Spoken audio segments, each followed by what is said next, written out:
Good morning, everybody. It is Wednesday, so it's time for my midweek pickup. Hope everybody had a great weekend this past weekend.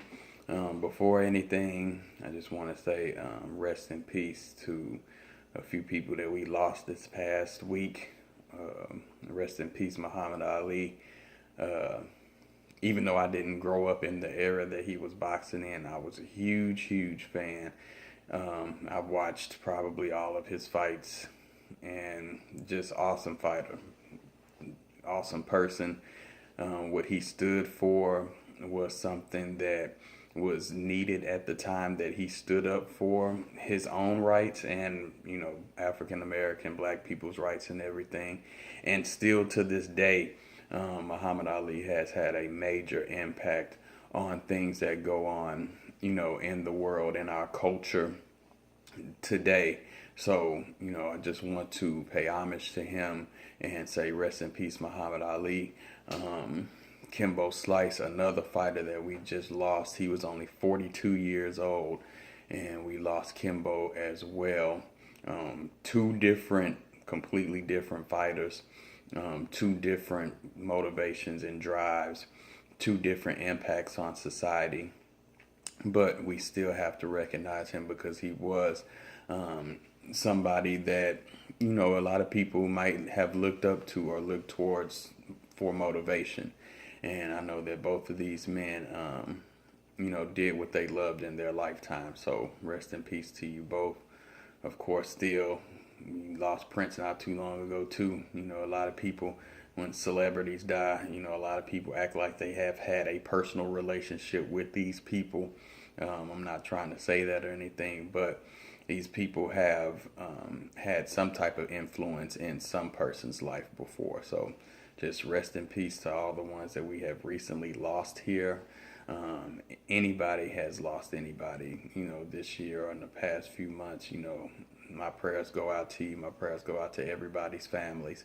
Muhammad Ali's family, Kimbo Slice's family. My prayers are with y'all.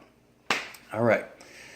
Today I wanted to talk about myself, I guess, and things that I've been kind of going through.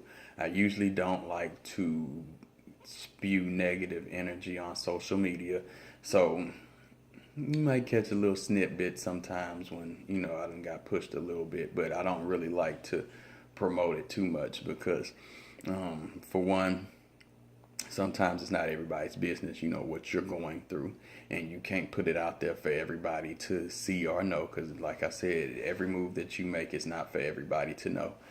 And, just number two, it was just, it's something that kind of really did have me down or whatever. And that's what brought me to the topic today. And it's about, your job, what you do. You know what I'm saying? I'm a person who tried to take this jump and put everything into my business. It's a choice and a risk that I do not regret at all. I have no ill feelings behind it. I just could not work for somebody helping somebody else build their dream. Now, I say that because my job that I used to have, I hated it with a passion. Like, I disliked that job. Hate is such a strong word, but I really, really disliked that job, like, a lot. But I still did my job. You know what I'm saying? It's one thing to hate something and then, or to dislike something so much and not do what you're supposed to do there, because then, one or two things are going to happen. You either go get fired or, you're going to end up quitting or whatever the case may be. But every time I went to work, no matter what, no matter if I knew it was going to be a bad day for the people that I work with versus the clients that came in or whatever, I was always ready to help and be professional as possible to my clients, because one thing that you always have to understand is when you're in a situation where you have the privilege to help somebody or steer them in the right way or guide them down the right path or whatever, that's something that you have to take very, very, very, very seriously. And that's something that I did take seriously because to me, I felt like God put me in that position for a reason. I knew that it was bigger plans for me, but still, I knew that God had me there so I could learn how to, I guess, humble myself a little bit more and just to know, you know what I'm saying, what it really is to be in a situation like some of the people were in, and never to look down on a person. Sometimes you see a lot of people, especially in the field that I was in, they turn their nose up to people, you know what I'm saying, and they look down on somebody because somebody may be down on their luck, but then 3 months prior, that person could have been making 4 times what you made in a month's salary or whatever. But now that they're down on their luck, you kind of looking down on them. That's not what you're supposed to do. Ever since I graduated, I've been in a battle with my school because I was in a situation to where somebody who is in a position did not do their job correct. And then it came out that they did not do their job correctly. So now, other than me just fighting with this or whatever, now I have other people in there fighting or whatever. But everything could have been avoided if this one person just did their job the way that they were supposed to do. Now, the reason why I'm saying that is because, again, sometimes we're put in positions where we have the privilege to help people, to guide them, to make sure that they're doing the things that they need to do in order to accomplish a goal that they've set out for themselves. Advisors, counselors, customer service people, anything that you have to have interaction with a person, that you have to help somebody with, is something that I think that you should take very seriously, especially if you know what you're doing with your job. I can see if you kind of got put in a position and you were training or whatever, but to me, when you've done something for more than, I'd say 2 years maybe, if you've done something for more than 2 years now, I think that it's routine. You're supposed to know exactly what you're doing, or to the most part what you're doing. Or if you don't know what you're doing and you don't want to embarrass yourself, act like you know what you're doing, and then just tell that person, hey, let me go and get clarification on this real quick. I'll be right back with you.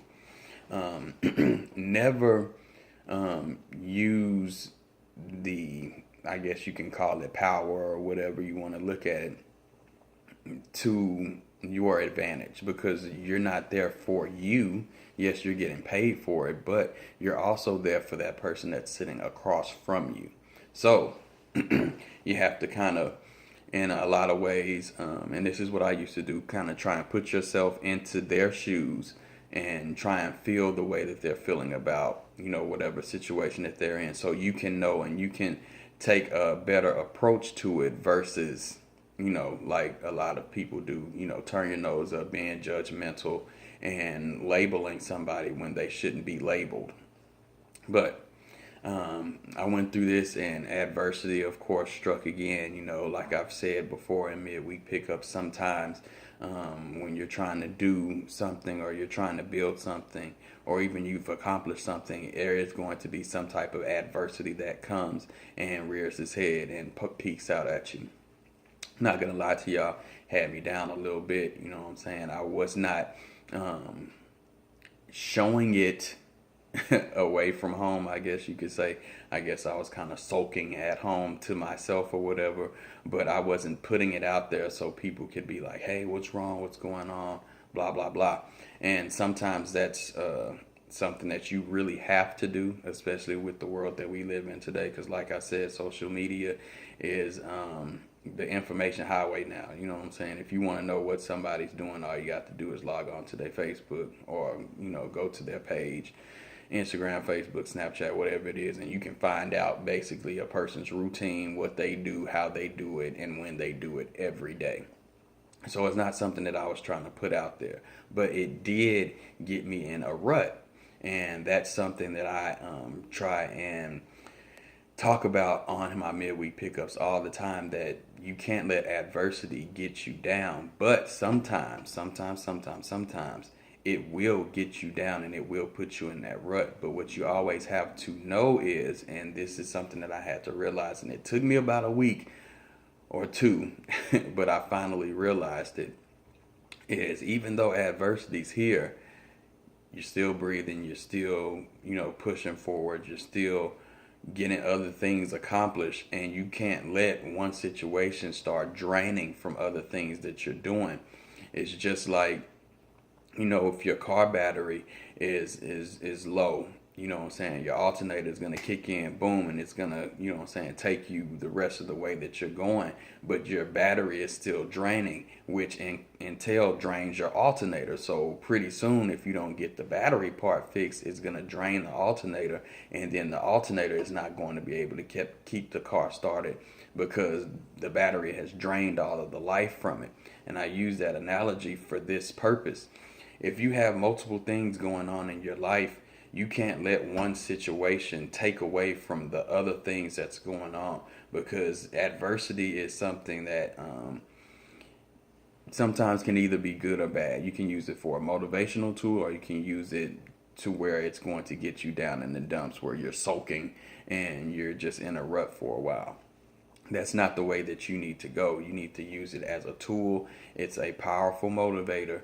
Once you get over the fact that something may have destroyed or set something back or pushed it to where you may not be getting it when you thought you was, but you're still going to get it, you have to look at it like that, because even though it's a messed up situation, and trust me, my situation was completely messed up, crazy, and I'm still dealing with it today, but you still have to realize, you have other things going on, and you can't let one bad egg, I guess, contaminate the rest of your dozen, you know what I'm saying?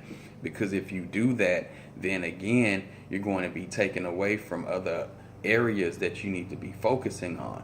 You know what I'm saying? This could have taken away from my networking. This could have taken away from my business. This could have taken away from time with family. And it's things that you realize while you're going through it, and then you try and make the change or whatever.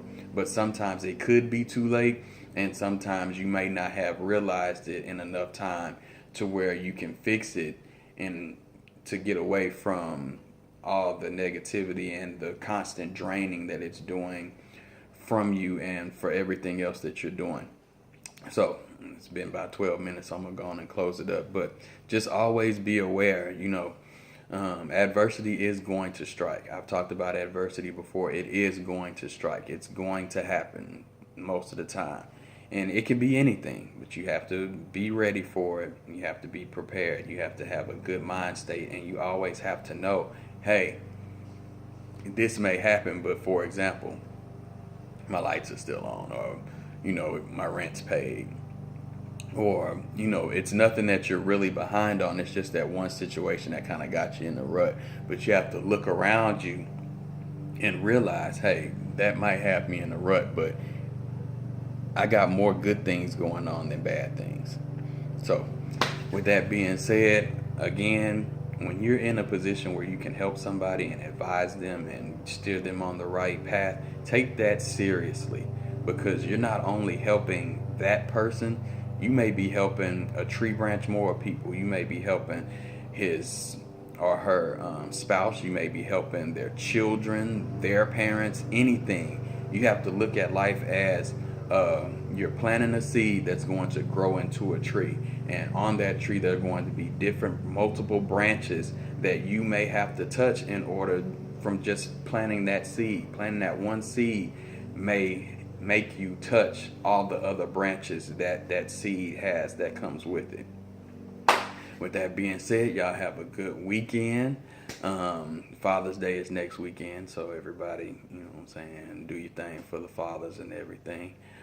With that being said, family first, God second, everything else will follow. I will see y'all next week. Peace.